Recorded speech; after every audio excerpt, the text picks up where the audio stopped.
Hello guys, my name is Andrew Ashira. I'm the founder of Kombucha Kenya. Perhaps you've heard about kombucha from your favorite celebrities like Beyonce, Dwayne Johnson, or Taylor Swift. Well, I'm going to tell you all about kombucha in this video. I'm going to tell you about the health benefits of kombucha, how we make kombucha. I'm also going to tell you the reason you should be having kombucha right now. Okay, so watch out for this. This is my story.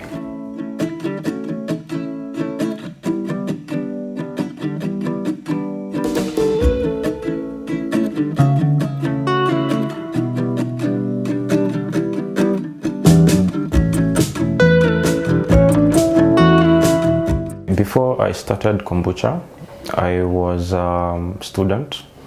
I was in University of Nairobi. I was pursuing philosophy. And but also I got into doing different jobs, the likes of HR and stuff. But once I bumped into kombucha, I felt like I should just continue with this venture because I fell in love with the product, and so I decided this I should do much of this and share it with all Kenyans. So kombucha is a tea that has been fermented by a culture of yeast and bacteria. And it dates back a long time ago. It was around 220 BC. Somewhere in Manchuria, China. So it was like it was a mat. It was a fleshy mat where people used to put on top of tea, and then after some time it gets to be effervescent and has a tangy type of taste.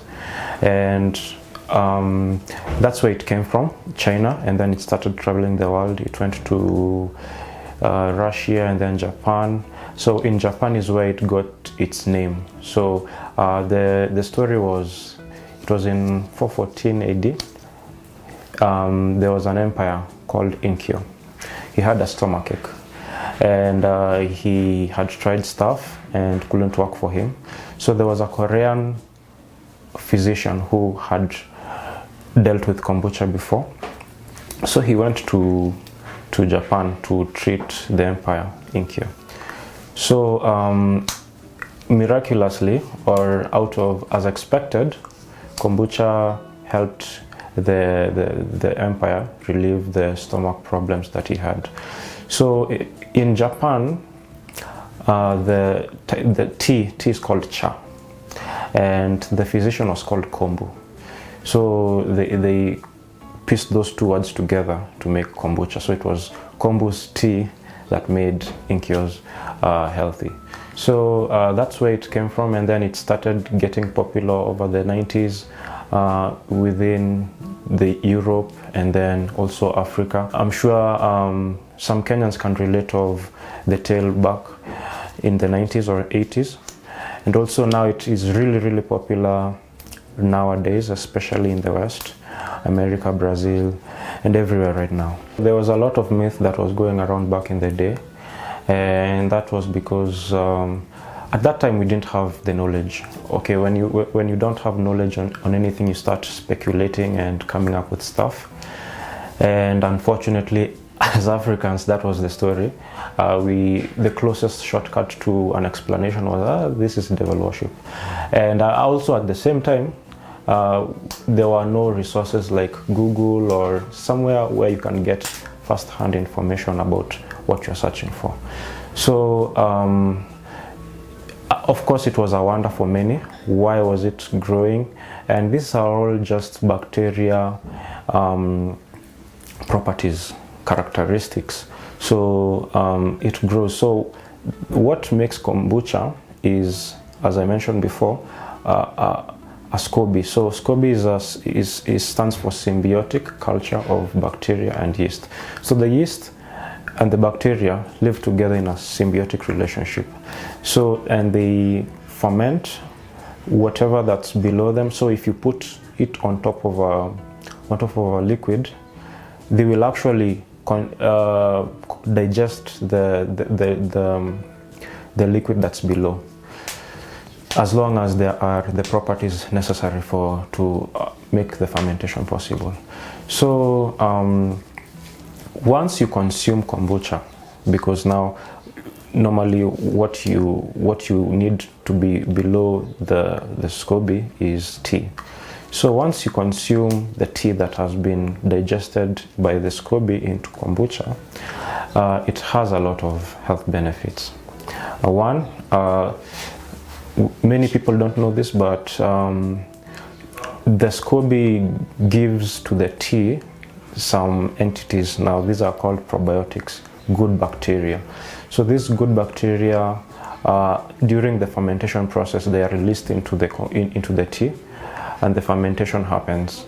And as the fermentation happens, these bacteria get to live within the tea. Now, as you consume the tea, you are consuming basically a probiotic drink.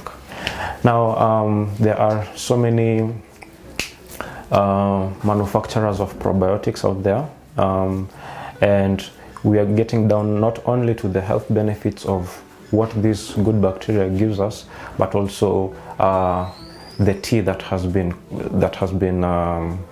fermented. Now, normally, if you want to get the best out of anything, out of nature especially, the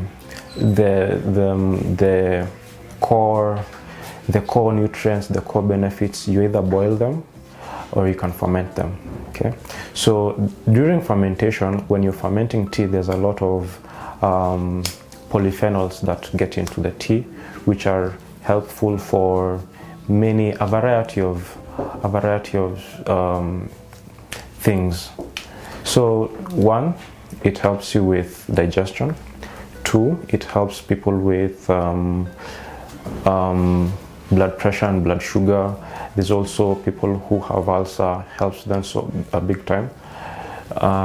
There's also people who need to cut out some weight, and they do find that kombucha helps them in that journey of losing weight. I started commercially Kombucha Kenya in 2016, but before that I was also doing kombucha, because the very first time I interacted with kombucha was around 2014.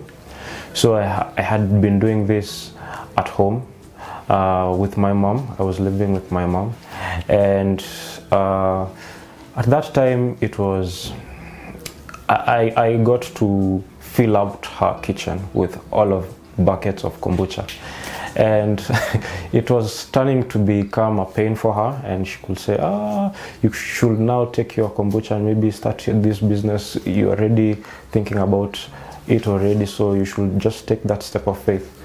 So yes, I did take that step of faith of starting kombucha, and I only started it by creating a Facebook page. That was now the start. And at the time, people could just read down articles on the internet and see, okay, kombucha helps with this. Is the kombucha in Kenya? They Google, and then bam, they see my page. And so far, we have continuously continued to do marketing through online means, so Facebook, Instagram, and also farmers markets. And that has been a great journey. At the start, it wasn't really simple because I didn't have any capital. Actually, the only capital I had at the time was my SCOBY. So that was the only capital I started out with.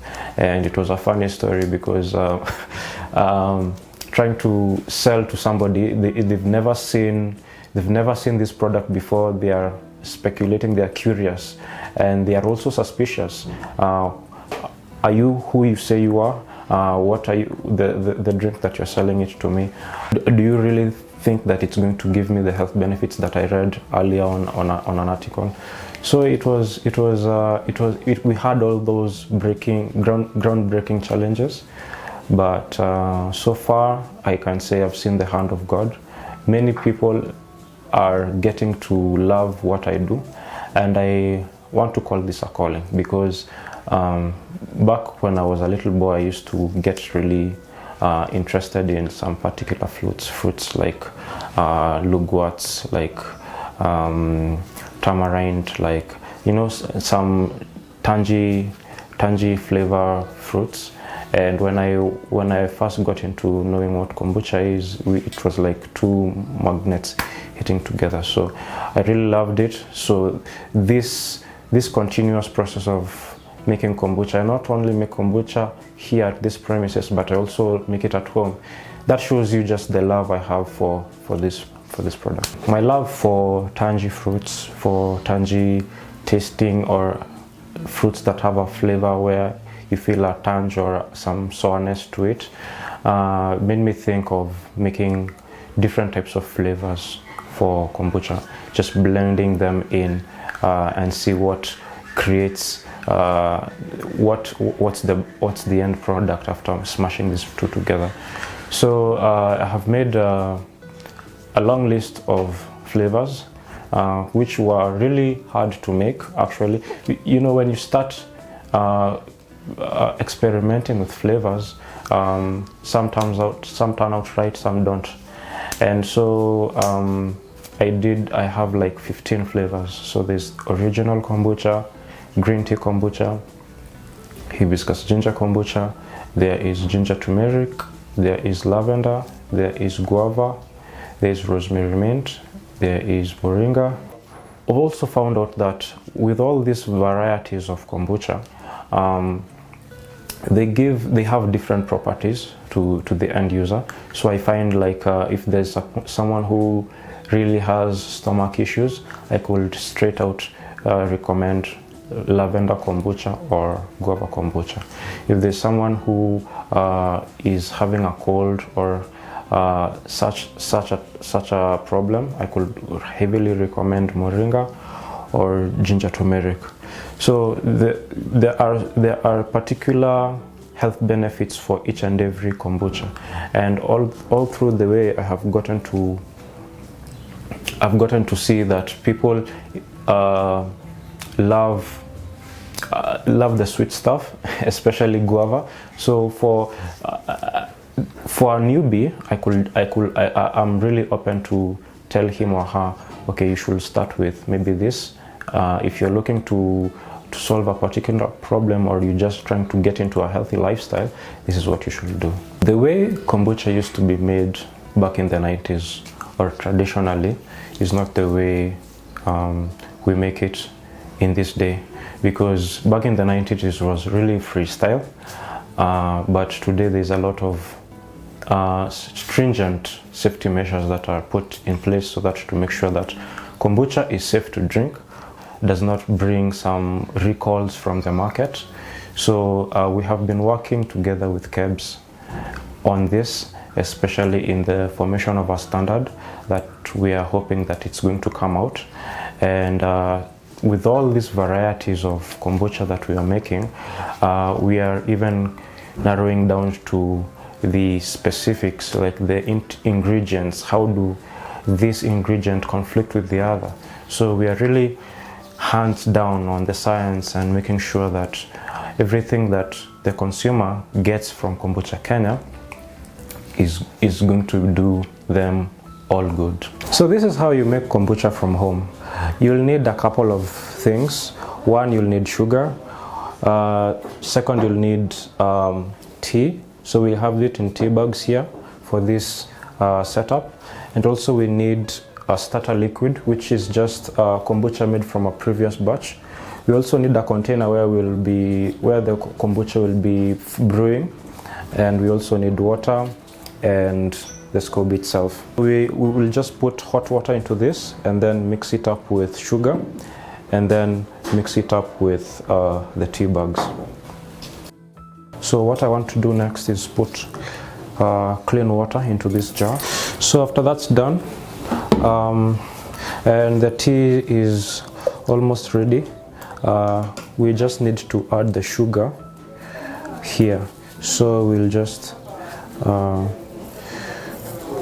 put the sugar inside this. So when you put sugar inside of a hot liquid like water or tea, it dissolves much faster. So this sugar, you don't get it in the final product, because this is just the prerequisites for making a successful fermentation.